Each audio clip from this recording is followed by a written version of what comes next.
What's up, y'all? Today I'll be talking about one of the most popular books on TikTok, The Poppy War by R.F. Kuang. Today we'll be getting into the war, we'll be getting into the trauma, and we're going to be getting into the power, and we're going to get into the little bit of romance that is in there. I was eating that romance up. I was like, ooh. But later on, we're going to get into that. So, if you don't know, The Poppy War is the first book in the Poppy War series. We have The Poppy War, we have The Dragon Republican, we have The Burning God, and those are the two other books in the Poppy War series. And the Poppy War series is based on Asian history, specifically the Second Sino-Japanese War. R.F. Kuang takes a bit of that history and mixes it into her stories and makes it more of a historical fantasy fiction book. And so today we're going to be diving deep into the story, and we're going to be talking about the different things that I liked, disliked, and the overall plot of the story. For anybody reference there might be a bit of a spoilers in there. It's like small spoilers, like it's like slight spoilers. I don't really talk heavily on everything that happens because I love spoilers, but sometimes other people don't like spoilers. So it is a slight spoiler. I talk about the place and I kind of talk about what happens on there. Like you can say I beat around the bush, but I don't go directly around it. And if you don't like that, then yeah, I don't know what to tell you. So to give you guys, for anybody who hasn't read the book and you don't know what the story is about, I'm going to read the back of the book because I don't have it memorized, but I could tell you like all the stuff. Anyways, when War Orphan Rin aced the Keiju, oh, by the way, disclaimer, I don't know how to pronounce any of these people names that good. I saw a TikTok video where they like tell us the pronunciation, but I don't remember it, so I'm just gonna say how I think the pronunciation is, even though I know it's not right. But yeah, so just a disclaimer for everybody. When War Orphan Rin aced the Keiju, the empire-wide test to find the most talented youth to learn at the academies, she surprised everyone. Test officials, the guardians who wanted to marry her off and further their criminal empires, and even herself. But being a dark-skinned peasant girl from the south is not easy at Sinagard, the most elite military school in Nakarian, targeted by rival classmates for her color, poverty, and gender. Rin discovers that gods long thought dead are very much alive, and that she possesses a lethal, unearthly power, an aptitude for the nearly mythical art of shamanism. That could be the weapon the Empire desperately needs. While Nakarian is at peace, its enemy and former occupiers, the Federation of Mugen, bids its time, and a third Poppy War is just a spark away. Rin's shamanic powers may be the only way to save her people. Yet as she discovers more about the god that has chosen her, the vengeful phoenix, she fears that winning the war may cost her humanity, and it may already be too late. So, when I read this book, I had no idea whatsoever what the book was about. I went into it almost completely blind. I saw a review where I didn't see a review, but I did see a review. I saw a review where somebody talks about how somebody else describes the Poppy War as if they describe it as she is going to a boarding school and she just like stays in a boarding school, and that's just basically the whole premise of the story. And the person was complaining about how like, oh, that's not true, like there's so much that goes on, and I just scrolled away from it because the thing about me, I love going into stories blind. I don't want to know anything about the story. If the cover looks good, that's all I need, baby. I may read the first page, but 9 times out of 10, it's just, if it looks interesting and I read the first page and it's interesting, or if it's a TikTok recommendation and I trust it, then I'll go ahead and get that book. And sometimes I just like reading like that because I love being surprised, and I love like being like, oh my god, like I didn't see this coming, da da da, you know what I mean? And even though like the back of books doesn't really give, like, it gives you enough to like intrigue you, I still don't want it. I want to go in there blind. So to make sure I stay on topic, I have I have wrote down some stuff. What stood out to me was the writing style. I enjoy following the characters along the 4 years. And I enjoyed the characters, how they weren't overly explained. Like a lot of the times in some books, the characters are very over explained and you don't give enough time to make up your own like assumptions or expectations and stuff like that. And so they just kind of like hold your hand along the way. And R.F. Kwan did not do that, and I loved it. I also enjoyed the world building, even though it was a bit confusing at times, like because even though it was a bit confusing at times because she piles on the description of the world. And it's like you get this big heap of information, and as you're digesting it, you get another big heap of information, and then you have to digest that. And I'm just like, I can't, like, my brain can't really like keep up. So it was a little bit confusing at times, and it was a little bit hard to like follow along. But overall, the world building was great. Besides that, I really do think the world building was great. I really envision the world they were in. The one thing about me, when I read a book, I can envision everything. Like, it's like a movie playing in my head. So I was really able to see that and see the characters and whatnot. And so, yeah. And then the pacing for me was a little bit slow at times. Like, I was ready for the chapters to be over for some of them. And I understand why they're long, because you're following Rin over the course of like 4 years, because it takes her 2 years to study, and then she spends a year. Okay, so it takes her 2 years to study. She spent a year there, her first year, and then she has another 2 more years. So it's 5 years in total. My bad. So you follow along with her for 5 years, and so some chapters will be a little less boring than others. Like, I remember reading it, and I remember, oh, I can't wait to get to the action part. Boy, did I get to the action part. Even some of the action part was like a little like, okay, I'm ready for it to be low-key over. But Rin as a protagonist, child. Child. Man, I enjoyed her as a protagonist for the most part. There were some parts where I did not enjoy her as a protagonist, which is very, very understandable because Rin isn't made out to be this perfect hero. She's not made out to be this all above, think everything is gonna, like, she doesn't have everything planned out. Like I said, she's not this perfect hero, perfect protagonist.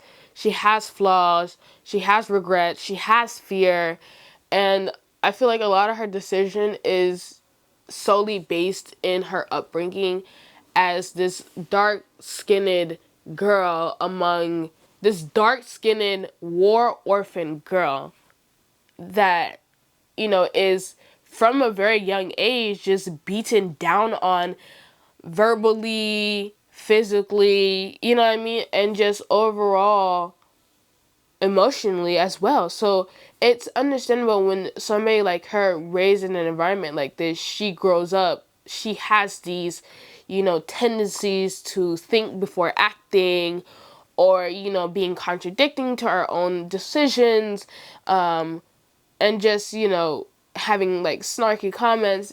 She's young, it is what it is.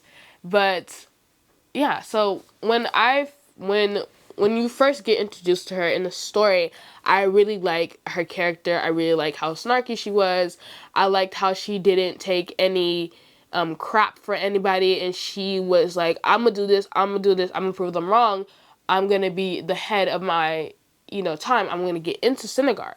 Because, the Fangs wasn't going to pay for her stuff, and so that was the only place she can get into. And how she goes about studying was very heartbreaking because, like, she does things to her body in the very beginning to be able to stay awake to study. And you follow along that story with her, and you follow along the story of like her, trying to get in, and she gets in. And then once you get into Syndergaard, she does it again, and that part where she gets her period and when she ends up doing, I seen a lot of reviews where I saw a lot of reviews where people was like, she's not a feminist, it's not a feminist book because she does this to herself when she has a period in Syndergaard. And I feel like what people don't understand is that if you're in this time and you're a woman, first of all, they don't have a lot of women in Syndergaard. I think they had like 5. I can't remember the number. But I think they had like 5 women or 6 women in the Syndergaard Academy in her freshman class. And it's like 9 times out of 10, they don't make it out because of their period. So what she does to herself when she get her period, I feel like you have to understand, you have to be in her shoes at this time. It was the only way to be this person that stays on top as she wants to be, because she is the, dare I say, the bottom of the barrel for these people.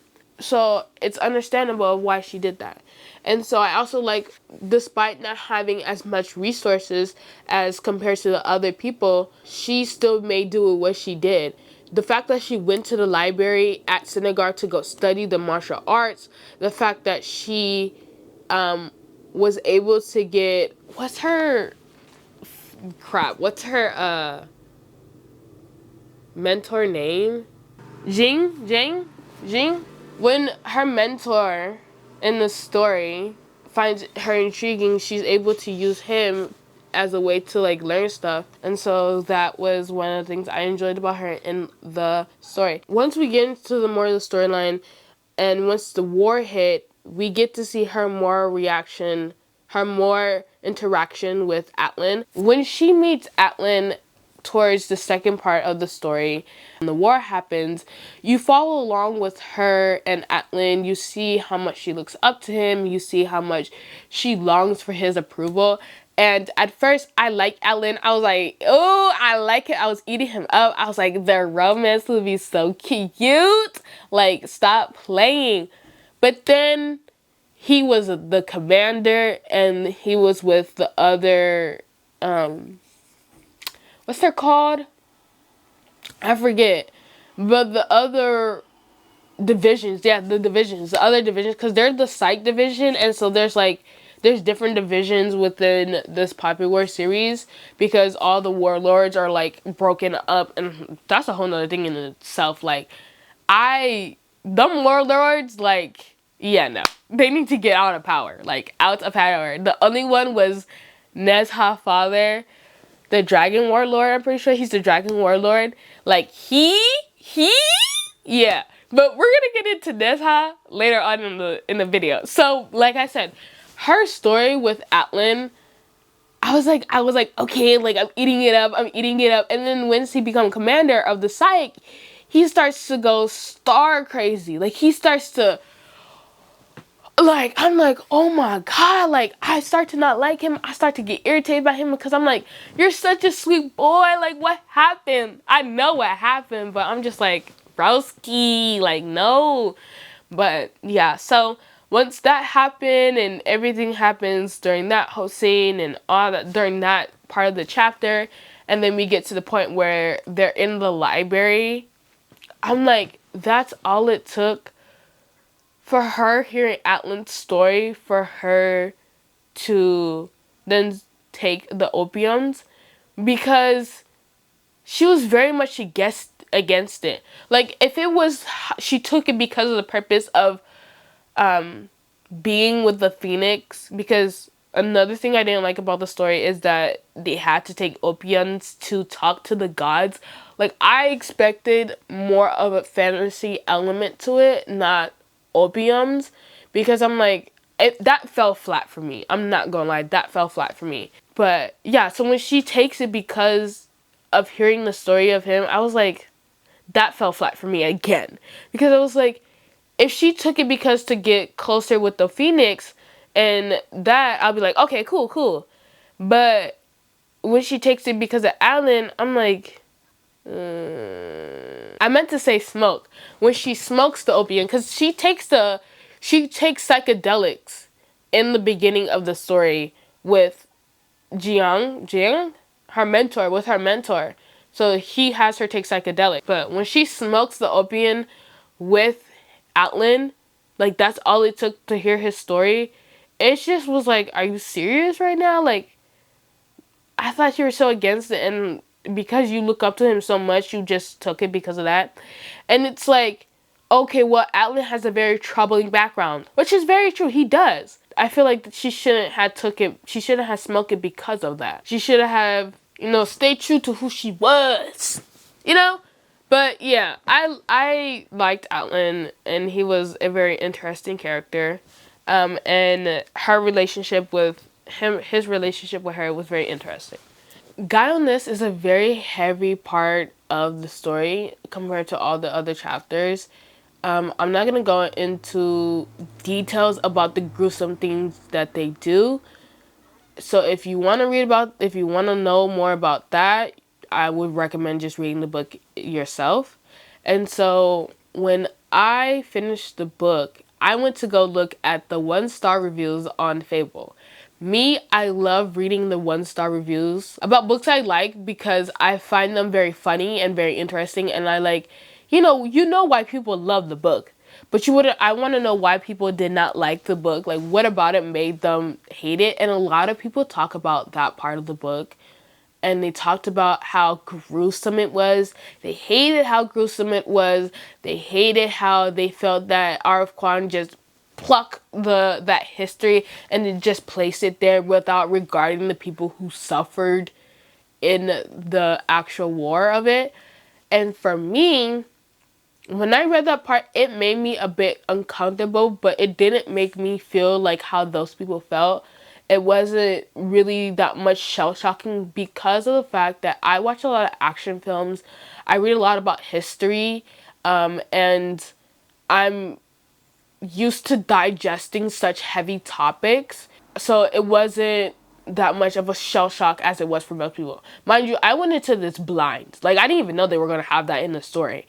It did make me uncomfortable. I'm not a psychopath, because who wouldn't be uncomfortable with how gruesome they talk about the stuff in the story, about what happened to these people, especially with the girl that hated Rin at the beginning of the story. Her part, oh my god. The women, the children, and her part was just like, like, that was really, really sad. Of course, all the other stuff was sad, like the men stuff, but like that part, like that one, like that was to my core, bro. That one went to my core, and I was like, okay, yeah, that's crazy. That part of the story, I feel like a lot of people hated that she placed it in there, like I said. But honestly, I feel like it wasn't a disgrace to the people who actually like went through this, because when you learn that part of the story is based off of true events, I feel like it will make you want to go learn more about the history behind it, the true history behind it. I don't think it's a disgrace. I think it opens up the way for people to learn more about the history. It opens up a way more for people to understand what these people went through and to really digest the history and how gruesome people were back then. Let's talk about let's talk about my favorite side characters. My favorite side characters were Rasma, Kitty, and Nezha. I love how funny Rasma was. Like, he is such like a little kid, and I love like his obsession with bombs and the bombs he made, because it's like the people reaction to when it goes off is so funny, but him as a character is funny as well, because he's like this like sweet little kid who end up getting the short end of the stick, and so you follow along a bit about his story. I want to know about his story more, even though we touch upon it a bit about it, but yeah. And then I love Kitty. I love how he had Rin's back the whole time they were in Senegard.